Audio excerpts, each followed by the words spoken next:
Well, welcome to Helicon West. If you would like to sign up for the open mic, the sign-up sheet is on the back there, and you can read for up to 7 minutes. I'm looking at my students right here. Yeah. You guys can read.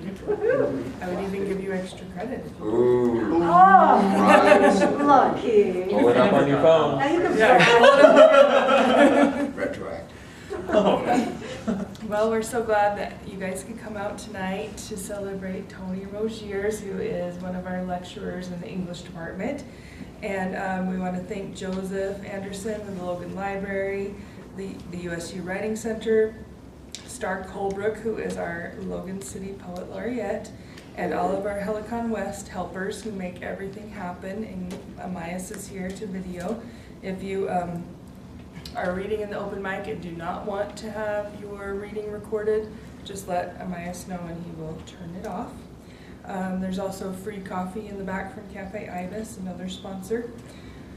So tonight we'll hear from Tony Roegiers, and I'll read his bio, but I would like to say too that his office is right next door to mine, and so we get to say hi to each other every morning pretty much. Tony's always there, and he always has students lined up waiting to get his feedback on their papers, and it's awesome because he teaches a lot of classes, and it's really cool, and we're really happy to have him in the department. Yeah. Tony Roegiers is a lifelong writer and self-reflector who has lived most of his life in the second half of the 20th century. He spent a good deal of that time on someone's carpet, with those in authority over him shaking their heads over some transgression of which he was automatically assumed to be guilty. Almost 30 years ago, at the ripe age of 45, he began writing retrospective essays about some of these occasions. He has accumulated some of them in a short book, the title of which, They Were Not Amused, reflects the attitude of these erstwhile authority figures. He has been a rifleman in one of our ubiquitous wars, a newspaper reporter and editor, a magazine editor, a downhill ski racer, ski instructor, truck driver, vacuum cleaner salesman, carpenter, building contractor, cabinet maker, ski shop owner, mountain climber, sailor, pilot, skydiver, whitewater rafter, high school teacher, college teacher. And these are just the activities his fading brain can recall on the spur of the moment. He has also found the time to marry twice, beget 4 children, go to law school, be ABD on 2 PhDs, and that means all but dissertation, and write 4 historical fiction novels, one of which is published and has never even been considered for inclusion on a New York Times bestseller list. He has visited some 40 countries, including a few referred to euphemistically as hotspots. As a fetus, he was sent to London in a German V-2 rocket which destroyed the corner pub a few doors away from where his future mother was in labor. At least, so she claimed, not wanting to accept any genetic responsibility for such a child. In fact, as soon as she could, she sent him to live in the countryside, as far away from her as possible, ostensibly for the purpose of keeping him safe from future rockets. He believes her actual words on parting were, "Goodbye, you little Nazi," as she put him on the train at Paddington Station, but he has no actual memory of that. Welcome, Tony Roegiers.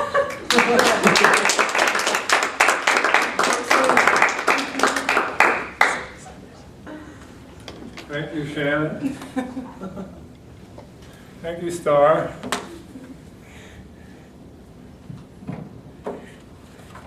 So, I'm going to start, as any good book does, with Genesis. So the name of this first essay is called Born, B-O-R-N-E, by a bomb.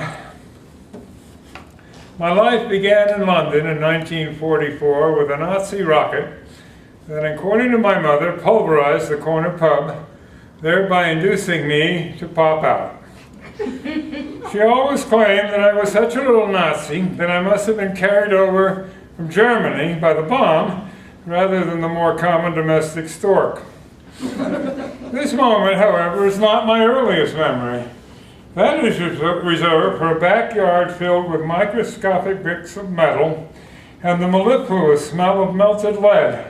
I think I must have been 3 in a shed behind our domicile in Brussels at the time, was occupied by a print shop. The smells of molten lead, burning coal, and smoldering peat appeal to me yet, if only in wisps of mnemonic fog. Coal and peat were still used to heat our homes after the war. These were largely responsible for the ubiquitous and poetic London fog, which, although conducive to memories, was bad for buildings, visibility, and the lungs, and were, along with LSD, peace, and other luxuries in America, banned in London during the 60s. I have a particular memory of creeping the few blocks from the local pub to my grandmother's house in Barnes on a visit back to Blighty in 1965 in black fog so impenetrable that I couldn't see my proverbial hand, having to grope my way from house to house while hoping to avoid falling into a brick stairwell. My difficulty was only partly attributable to the imbibing of several pints of potent British bitter.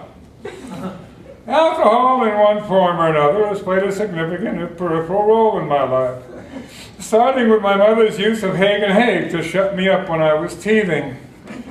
Surprisingly, unlike milk and tomatoes, Scotch whiskey seems to have been available in London during the war, a glut unfortunately not particularly handy in strengthening teeth and other bones.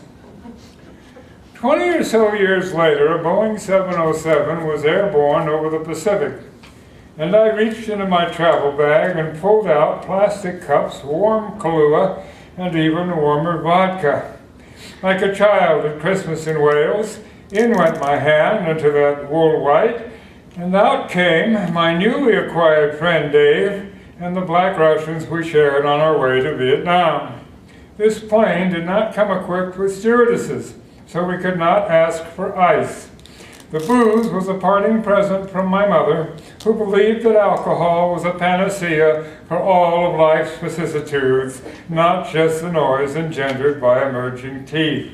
Nevertheless, it went down well, if a bit stickily due to the lack of any method of refrigeration.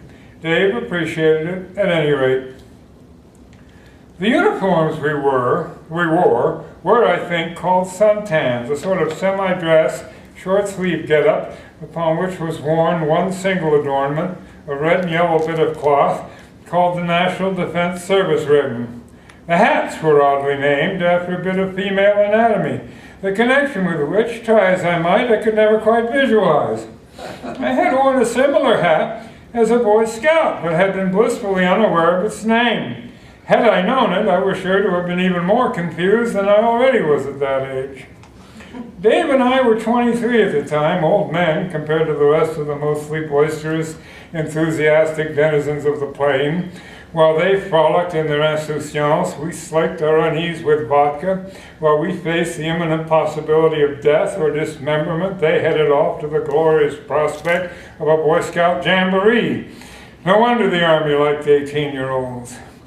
The day I was inducted, January 19th, 1965, was supposedly the first day the U.S. Marine Corps had drafted anyone since the Korean War. This bit of information was alleged by a Marine Corps captain, resplendent in his blue and red uniform, who told us how lucky we were that 1 in 4 of us would have the opportunity to become Marines. I viewed this as a dubious piece of good fortune and feigned an untied shoelace. The youngster behind me was impatient to be inducted for some reason, and I offered politely to allow him to go ahead of me. The captain was greeting people as they arrived at the front of the line with 1, 2, 3, 4, you're a Marine. 1, 2, 3, 4, you're a Marine. I had counted back and would have been a number 4, except for the impatience of the boy behind me. He was ecstatic. I was in the Army. The Boeing 707 landed in Cameron Bay after 23 hours in the air. I think we may have stopped for gas in Hawaii. We may not have had stewardesses, but we did have air conditioning. And then someone opened the door.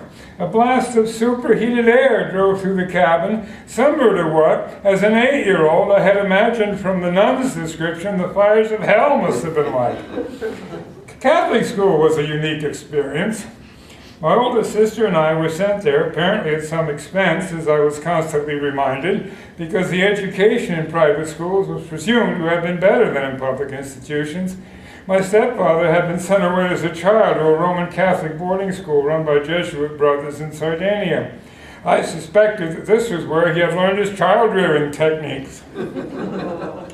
Techniques of today, since it involved various applications of hard hands and leather belts, would have landed him in another type of institution.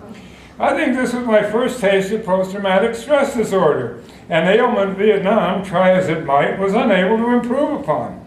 In addition to being foreign, my peers not knowing or caring that their parents and my parents had fought side by side in the previous war, I had the additional distinction of having been baptized Church of England rather than Rome, a point that the nuns seemed honor-driven to unendingly belabor.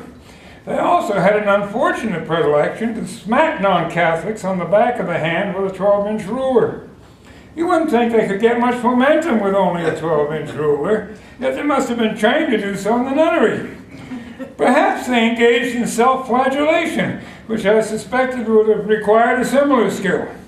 While there, I nursed a singular dislike for Pope Pius XII, whose cadaverous face was displayed all over the place, along with the brown-bearded profile of a handsome white Jesus with a non-Semitic Northern European nose, alongside equally white Mary holding a flaming sacred cross. I was happy to leave the city for the suburbs at age 10, there being no detectable nuns in the suburbs. This may have been the first time I practiced offering my middle finger to a segment of my past. I know that I made a similar gesture when I left the army. Years later, I visited the Eternal City itself, and I thought that while there I would visit the Vatican and ascertain for myself that the zombie-like Pius XII was, like Dylan Thomas' quaint little aunt, indeed no longer whinnying with us. I searched high and low behind enormous tapestries, rooms filled with golden treasures from all over the world, mostly, I think, from Central and South America, where centuries of the world's poorest people coughed up their 10 centavos per peseta, as dictated by Genesis or Leviticus, to fill room after room with 24-karat gold, so the 21st century middle-class tourists could spend an hour wondering why there were gold filigreed curtains on the walls. No Pius, thankfully, but I did discover that during the Middle Ages, tapestry was considered works of art in their own right, and that in fact painters would create paintings specifically for the purpose of having weavers turn them into hanging carpets. Apparently, the ones filigreed with gold found their final rest in the Vatican. They are somber pieces today, either because they have not aged well, or because the Christians who created them were not a happy lot. Perhaps because they had to donate every 10th one to the church. My parents did not entirely give up on religion when we moved to the suburbs, at least for me. While they stayed to bed on Sunday mornings, they forced me to become an altar boy in the local Episcopalian church. Perhaps in those years they still held out some hope for the redemption of my soul. We were called acolytes, but I can't say that I was ever an acolyte in the true sense of the word, not believing in any gray-bearded human-looking God myself, but I did assist with the counting of the congregation on Sundays so that the minister could turn the right amount of wine into blood.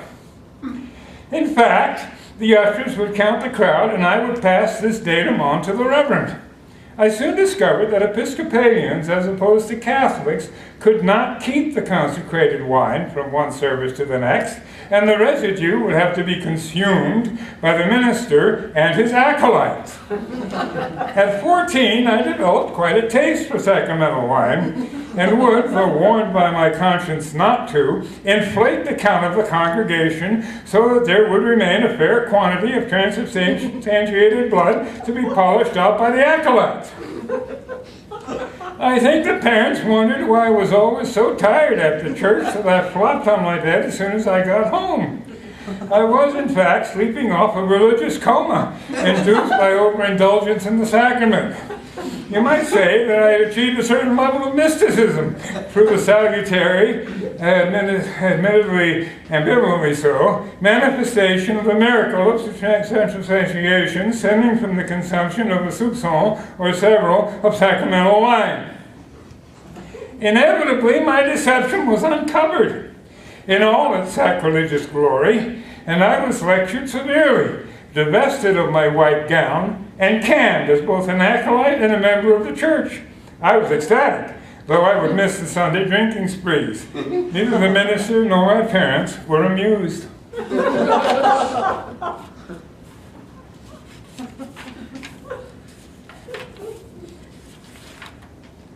All right, one more. This is called Not a War Story, or How I Became a Gourmand.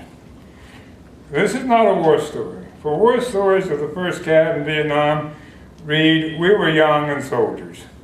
Dave and I went on plenty of air assaults, many in the hostile fire, but they all form a blur of tracer ammo, chopper, blade, flattened elephant grass, smelly villages, hills, snake-infested jungles, paddies and viper-infested oases, dikes, tunnels, booby traps, and ambushes, cold sea rations, warm soda, tepid instant coffee, Marlboros, bodies and bullets. This isn't about that. This is about what stands out because it was funny, weird, ironic, stupid, pathetic, heroic, and not just in the theater of war, but in the war of life. My septuagenaric battle to stay sane in a society at loggerheads with any sort of sanity, my personal ethos. The war in Vietnam and my early family life were just examples to me of the strange and irrational culture in microcosm. I was drafted into military service in the fall of 1965 while I was in London. I could have stayed in England. The British Home Office had determined that I was still a British subject in spite of having taken citizenship in the United States. However, not knowing at that point about all the snakes in Vietnam, I went home and allowed myself to be drafted. It was like volunteering in a way, except that for 2 years. The NCOs who were in charge of our well-being as recruits were ignorant of this nicety and treated me the same as the rest of the draftees, like boot scrapings. I rather enjoyed basic training. I actually liked getting up at 5 and standing in the icy desert pre-dawn wind of West Texas, seeing the sun rise pink over the cluttered barracks and artistically bouldered landscaping, anticipating what the Brits call a full English breakfast with perhaps just a bit less grease. Granted, we were unable to consume this largesse at a leisurely pace, and we were not allowed to speak, but there was nothing wrong with the food. Some recruits didn't complain a bit, or did complain a bit, but they hadn't had the luxury of being raised by a mother who had honed her cooking skills in the London Blitz. Before the war, she'd been fed on delicacies like sweetbreads, cow tongue, cow stomach lining, liver, kidneys, and other forms of offal. She couldn't believe her good fortune at being able to find these things in the American post-war supermarket, many at no charge, so naturally she obtained them in great quantities. The downside was that although she had been fed them before the war, she had never actually learned how to prepare them properly. The sweetbreads, unpeeled, would lodge somewhere in the vicinity of the epiglottis, and it was difficult to distinguish when biting down between the cow tongue and my own. Fortunately, we ate at a large mahogany dining table equipped with 2 extension leaves, which had been imported from England by ship, along with a dilapidated desk and a Dutch cupboard so large or so huge that its top had to be removed to fit into a room. The junction between the table leaves provided an excellent spot in which to secrete this half-masticated sweetbread's tongue and offal. This went on for several years, until one of the parents noted an odor emanating from the dining room table and upended it one warm summer. It's a bit difficult to do justice to their reaction. At first, it seemed that they weren't quite sure what they were looking at. There were layers of desiccated meat stuffs, coated with a moss-like epidermis of fuzzy sage green mold. Perhaps it's woodworm, I suggested. When they had picked off the mold, they discovered an uncanny resemblance to some of the meals we had enjoyed over the past several years. Having experienced starvation during the war, they were not amused. and I was treated to yet another lecture about starving children in India who alternated democratically with starving children in Africa and China. Of course, it was I who had inserted these objects under the table, but I was a bit insulted that they automatically jumped to this conclusion. One likes to at least be given the opportunity to lie.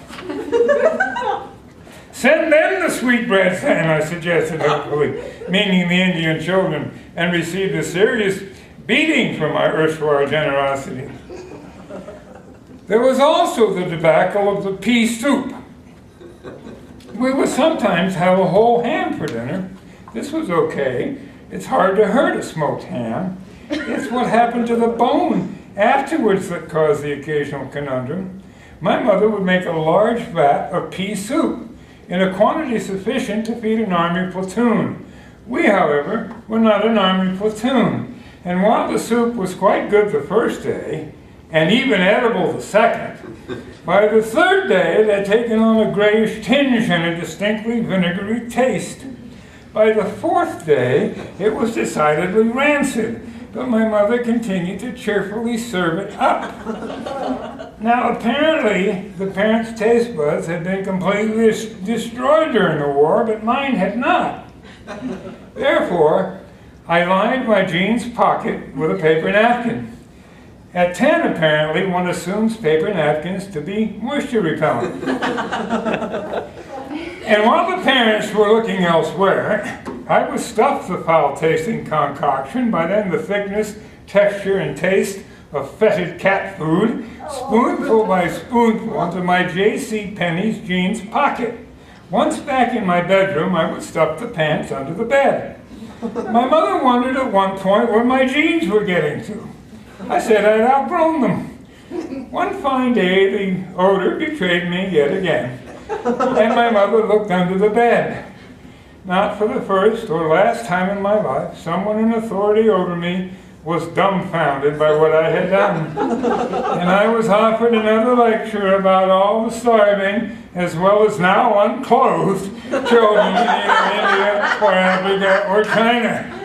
This time, I kept my suggestions to myself, but was treated to a beating anyway. I suspected that my stepfather got some kind of sexual gratification out of the process. And who was I to deprive him? By that time, he wasn't getting any anywhere else, at least not at home.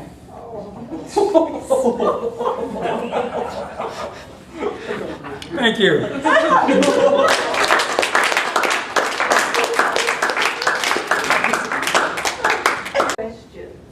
Questions? Yeah. I think people might have questions.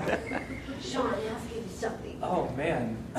Listen, we can't just stop in midair like that. That was too good. I have a quick question that's maybe not directly related to your writing. I wanted to know if you read that over the summer at Helicon as well? Yes, I did. I read one of them. I can't remember The which first one. one. I remember hearing the first one. Yeah. It's just as good. How could I not? Because, you know, you have to have the background. The genesis, as it were. Yeah. The food one was quite horrible. Well, just imagine, that's how I grew up. Poor kid. I'm just imagining the sensation of when you realized the paper towel was not, in fact, moisture-proof, and you felt it on your lap. You would think it would have been after the first time, wouldn't you?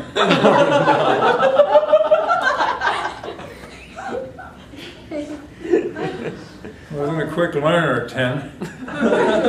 We're desperate. Okay, other questions? When will your book be available to purchase? Tonight. Tonight! We'll get it in the back. So when we get done, Tony, you just go plunk down at that table and start getting ready to sign books. When I'm done? Yeah, when we're done at Helicon Oh, when West. we're done. Yeah, we're gonna have some open I'll mic. plunk, okay. Yeah, and then we'll have you sell your book, so people can Okay, well, thanks. get your signature. Is it You've cash been a out? great audience. Yeah. Do you have one more you could read? If only if there's an overwhelming request. Yeah, we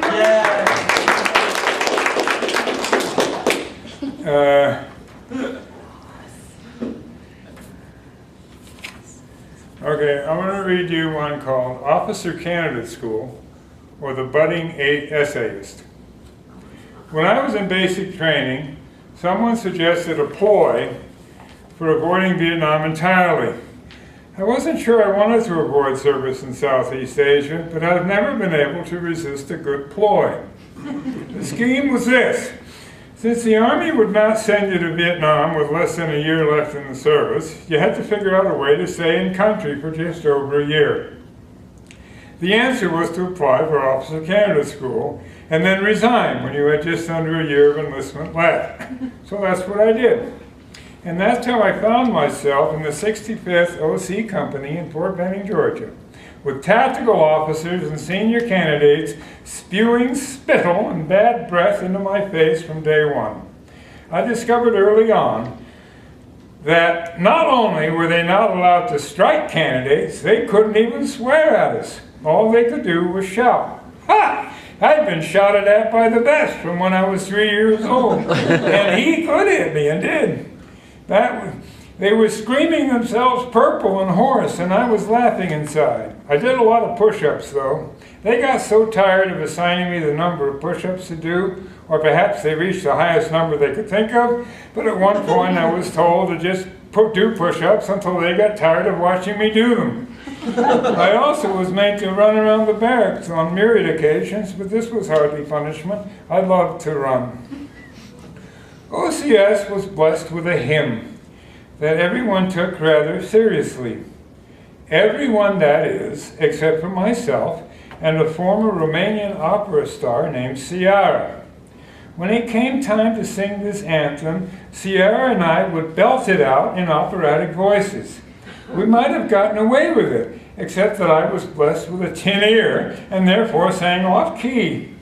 Poor Ciara, in spite of having perfect pitch himself, suffered the punishments right along with me. He was not as fond of running as I was, nor as practiced at push-ups.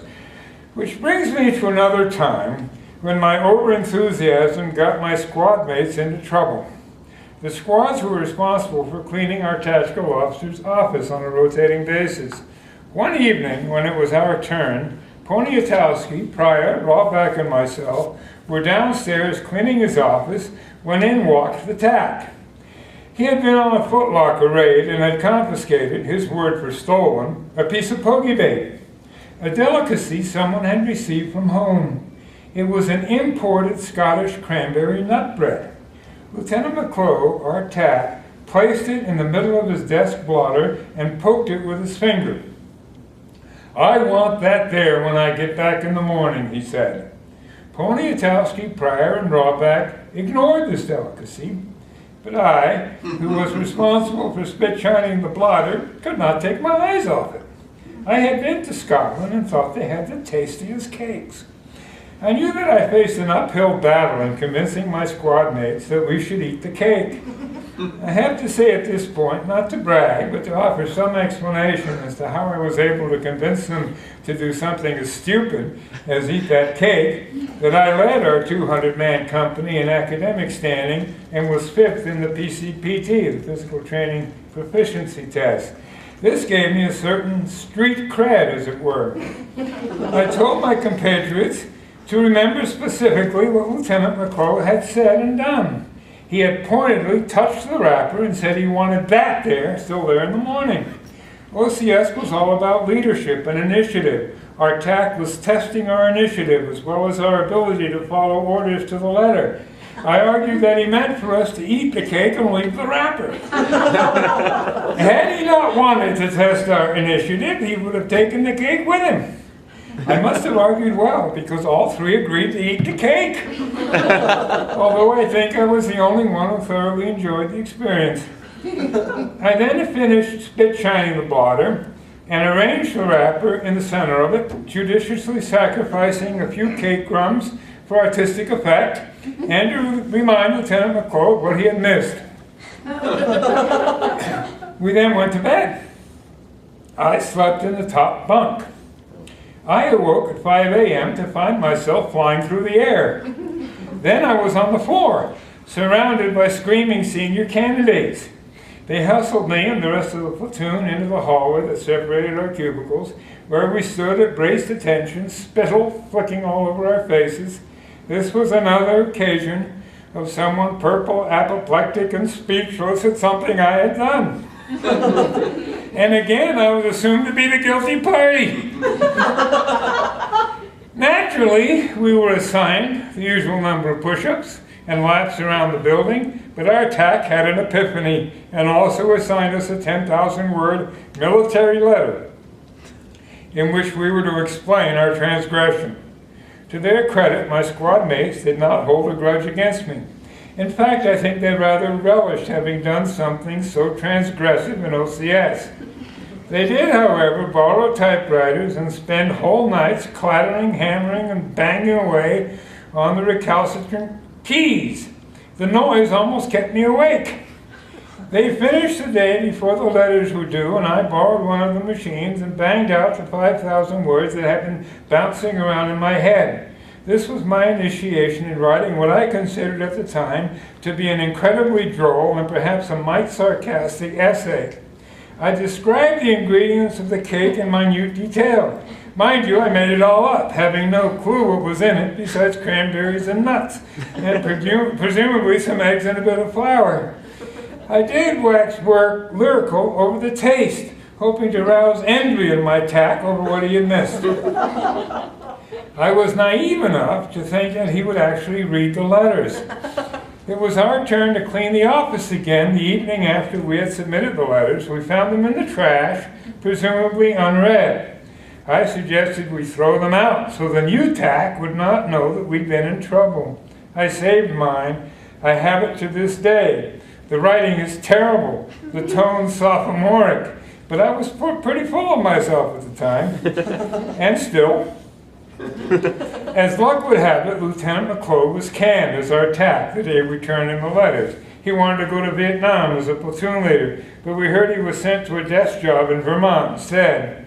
You see, in our 9th week, he had coerced our platoon into buying him a nickel-plated .45. Perhaps he saw himself as the next General Patton and wanted an early start on the hardware. A candidate who was ejected at the 10th week panel ratted on him. Our new TAC was a gentle soul who asked me to make him a ceramic eagle. I swear I'm not making this up. Who knew that Fort Benning had a pottery shop? I made him his eagle, and while I was at it, I made my mother a decanter in the shape of a Russian priest, that being one of the few non-military molds available. I spent many hours in that pottery shop while my squad was doing chores. When I'd been in OCS for 17 weeks, 1 week before turning blue, that is, becoming a senior candidate, I passed my 1-year anniversary in the Army, which I celebrated by quitting OCS. I was brought before the company commander, a lofty figure I had never even seen up close before, in order to explain my inexplicable decision. I was still number 1 academically and number 5 physically. Was I suffering some form of dementia? Again, someone in authority over me was purple and apoplectic and unamused, if not quite speechless. He told me, somewhat illogically, if you want my opinion, that he would see me in Canada with the rest of the draft dodgers.